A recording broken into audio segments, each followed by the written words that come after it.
नमस्कार. श्रीदेवी किचन प्रतिभाज रेसिपीमध्ये खूप खूप स्वागत आहे. आज आपण पाहणार आहोत तीळ लावून बाजरीच्या भाकरी सोबतच चंदन बटव्याची भाजी किंवा चिलाची भाजी. चिलाची भाजी बनवायला तर सोपीच असते, पण काय होतं खूप जास्त त्या भाजीला पाणी सुटतं.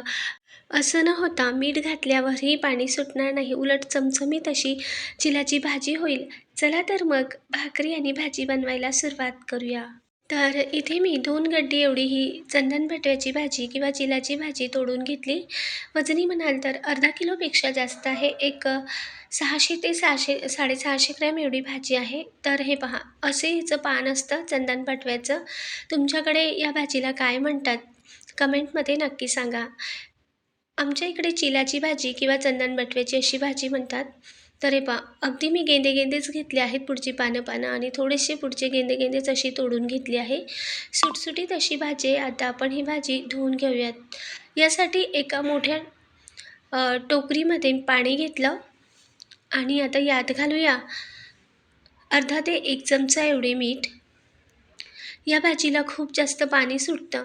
देठाचा भाग जरी घेत असाल तरीसुद्धा कोवळा असाच घ्या, कारण देठाचा भाग याचा फार कडक असतो आणि पानं लहान आणि नाजूक अशी असतात, म्हणून पानं लवकर शिजतात आणि देठाचा भाग शिजत नाही. ही भाजी आता 5 मिनिटं मिठाच्या पाण्यातच ठेवली होती आणि 5 मिनिटानंतर आता थोडीशी आपण हलवून घेऊयात. अलगद हाताने थोडीशी अशी हलवून धुवून घ्यायची. हे पहा, या पद्धतीने सुटसुटीत करून पाण्यातून चांगली मोकळी करून घेऊयात आणि अलगद उचलून एका गाळणीवर ठेवूयात, म्हणजे यातील सर्व पाणी निथळेल.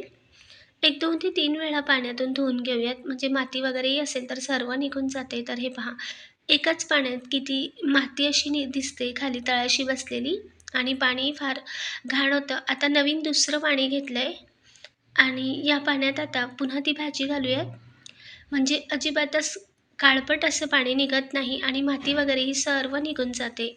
म्हणून सुरुवातीच्या पाण्यात थोडंसं मीठ घालायचं. चिकट पाणीही सर्व निघून जातात. काही मच्छर, कीटक वगैरे बसलेले असतात, ते सुद्धा सर्व खाली बसून जातात. आता नवीन दुसऱ्या पाण्यामध्ये अजून थोडीशी हलवून घेऊयात. भाजी चांगली सुटसुटीत करून घेतली आणि पाण्यातून काढून पुन्हा चाळणीवर ठेवून सर्व पाणी यातील गाळून घेतलं. अजून ही भाजी अशीच ठेवूयात, म्हणजे अजून राहिलेलं पाणी थोडंफार असेल तर नितळून जाईल. तर हे पहा, आत्ताच मस्त सुटसुटीत अशी झालेली आहे. थोडंफार पाण्याचा अंश असेल तर तोही निथळला जाईल. आता तोपर्यंत इथे आपण कांदा, मिरची, लसूण चिरून घेतला. तर एक मध्यम आकाराचा कांदा मी असा बारीक चिरून घेतला. त्यानंतर एक 6 ते 7 हिरवी मिरची कापून घेतली आणि थोडासा देठाचा एक 3-4 मिरचींचा भाग असाच ठेवला. मोठी अशी कापून घेतली. ही मिरची तिखट नाही म्हणून मी अशाच ठेवला. तिखट मिरची असेल, नसेल आवडत तुम्हाला, नाही ठेवली तरी काही हरकत नाही. मिरचीचं प्रमाण तुमच्या आवश्यकतेनुसार कमी अधिक घेऊ शकता. फक्त लसूण पाकळ्या थोड्याशा जास्त घ्या. एक 10-12 लसूण पाकळ्यांचे असे काप करून घेतले आणि चवीनुसार मीठ घेतलं. गॅसवर आता कढाई ठेवून घेतली. आवश्यकतेनुसार तेल घालूयात. तेल गरम झाल्यावर यात लसूण पाकळीचे बारीक असे केलेले काप घालूयात आणि लसूण मस्त लाल लालसर होऊ देऊयात. लसूण थोडंसं परतवून घेऊयात. लालसर रंग येत आला की तेव्हा यात घालायची कापलेली हिरवी मिरची. तर आता लसणाचा थोडासा रंग बदलला आहे. मिरची घालूयात आणि थोडंसं परतवून घेऊयात, म्हणजे मिरची लसणासोबत चांगली तळली गेली पाहिजे. अगदीच लसूण काळा करायचा नाही. थोडासा तांबूस रंगावर होत आला की तेव्हा मिरची घालायची. तर हे पहा, मस्त अशी मिरची तळल्या जाते. त्यानंतर घालूयात चिरलेला कांदा आणि कांदासुद्धा चांगला मऊ होईपर्यंत परतवून घेऊयात. कांदा चांगला परतला नाही तर असा थोडासा भाजीसोबत कचकच लागतो खाताना, म्हणून थोडंसं असं चांगलं मऊ होईपर्यंत परतवून घेऊयात. आता हे पहा, कांद्याचंही प्रमाण कमी झालं आणि चांगलाच कांदा मऊ झाला तोपर्यंत परतवून घेतला. अगदी मोठ्या आचेवर परतवायचा नाही, मध्यम ते मंद आचेवर कांदा मस्त परतवून घेतला आणि त्यानंतर आता पाणी निथळून घेतलेली चंदन बटव्याची भाजी किंवा चिलाची भाजी घालूयात. आता मात्र गॅस थोडासा मोठ्या आचेवर करायचा आणि मोठ्या आचेवर करून भाजी एकसारखी उलटपालट करूयात. भाजीतील पाणी जर चांगलं निथळलं असेल तर भाजी अगदी कोरडी होते. थोडीशी परतवायला वेळ लागतो, पण भाजी खायला मात्र खूप स्वाद लागते. पाणी जर असेल भाजीत, तर भाजीत परतवतानाच पाणी होतं आणि लवकर मग परतल्या जाते. पण भाजी नुसती पाण्यातली अगदी थोडीशी पानसट अशी लागते, म्हणून सर्व पाणी चांगलं निथळून घ्यायचं. हवं तर थोडी कोरडी केल्यासारखी करायची, म्हणजे भाजी परतवायला जरी वेळ लागला तरी खायला मस्त लागते. तर हे पहा, चांगलीच मी एक 2-3 मिनटं उलटपालट करून घेतली. मस्त अशी मोठ्या आचेवर परतवून घेऊयात फोडणीवर. आणि आता प्रमाण कमी झालं भाजीचं, की तेव्हा आता यात घालूया चवीनुसार मीठ.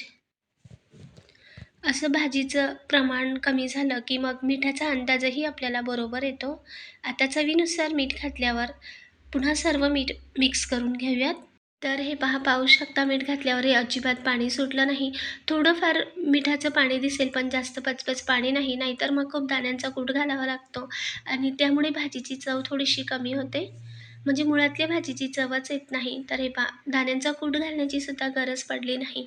अजिबात या भाजीत पाणी नाही. तर मी गॅस मंद आचेवर करून 2 मिनिटाची झाकण ठेवून वाफ देऊन घेतली. तर हे पहा, वाफेत मस्त अशी ही भाजी झाली. कुठेही तुम्हाला पाणी दिसत नाही. अगदी सुटसुटीत आणि कोरडी अशी ही लपथपीत आपली चमचमीत अशी चंदन बटव्याची किंवा चिलाची भाजी तयार झाली. हे पहा, अजून थोडीशी सुटसुटीत करून घेऊयात आणि मंद आचेवर आता ही भाजी आपण अशीच ठेवूयात. तर 1-2 मिनटं मी मंद आचेवर ही भाजी अशीच ठेवली, तर कुठेही तुम्हाला पाणी दिसत नाही. आणि आता एखाद मिनटानंतर गॅस बंद करूयात आणि गरमागरम चिलाची भाजी किंवा चंदन बटव्याची भाजी आपली तयार आहे. हे पहा, अगदी सुटसुटीत आणि मस्त अशी चमचमीत झाली आहे. त्यानंतर आता बाजरीची भाकरी बनवून घेऊयात. त्याच बर्नरवर पुन्हा तवा ठेवून घेतला आणि भाकरी बनवण्यासाठी इथे परातीत बाजरीचे पीठ घेतले आहे. जेवढे आपल्याला भाकरी बनवायची तेवढं पीठ घेतलं, म्हणजे लहान किंवा मोठी. त्यानंतर भाकरीला वरून लावण्यासाठी 2 ते 3 चमचा एवढी तीळ घेतली आणि अगदी थोडंसं मीठ. आता जेवढी भाकर बनवायची तेवढं पीठ घेतलं. यात आता या पिठापुरतं चवीनुसार मीठ घालूयात आणि मिक्स करून घेऊयात. काही ठिकाणी एक 4-5 भाकरींचं पीठ किंवा 2-3 भाकरींचं पीठ 1 तास भिजवून घेतात. आमच्याकडे असं न करता एक भाकरीपुरतंच पीठ भिजलं जातं. तर हे पहा, जेवढी भाकरी बनवायची तेवढंच असं पीठ घ्यायचं. थोडंफार शिल्लक राहिलं तर काही हरकत नाही आणि थोडं थोडं पाणी करून असं पीठ भिजवून घेऊयात किंवा परातीला असं घासत पीठ चांगलं एकसारखं हे मळायचं. जास्तही पीठ पातळ करायचं नाही किंवा अगदीच घट्टही ठेवायचं नाही. तर हे पहा, परातीला एकसारखं घासल्या जात आहे आणि मऊसूत असा हा गोळा तयार होतो. तर हे पहा, सर्व असं मी पीठ चांगलं भिजवून घेतलं परातीला घासत आणि आता याचा उंडा बनवूयात. तर मला एवढी भाकरी हवी होती, म्हणून मी एवढ्या भाकरीचा असा उंडा बनवून घेतला. हे पहा, आणि त्यानंतर थोडंसं पीठ खाली शिल्लक आहे. असं नसेल तुम्हाला जमत तर नवशिके असाल तर एक बॉल करायचा गोल आणि मग त्याला प्रेस करून घ्यायचं. तर हे पहा, असं केलं तर जुनं जरी पीठ असलं तर जास्त चिरा पडत नाही. आता हे एवढंच पीठ शिल्लक ठेवलं मी आणि असा गोलाकार भाग करून घेतला, म्हणजे भाकरी ही मस्त गोल गरगरीत अशी येते. आता भाकरी थापण्यासाठी यावर थोडंसं पीठ घातलं, कोरडं पीठ, आणि एका हाताने गोलाकार द्यायचं, दुसऱ्या हाताने भाकरी थापायची, म्हणजे मस्त अशी गोल गरगरीत भाकर येते. व्यवस्थित भाकरी थापली जाते.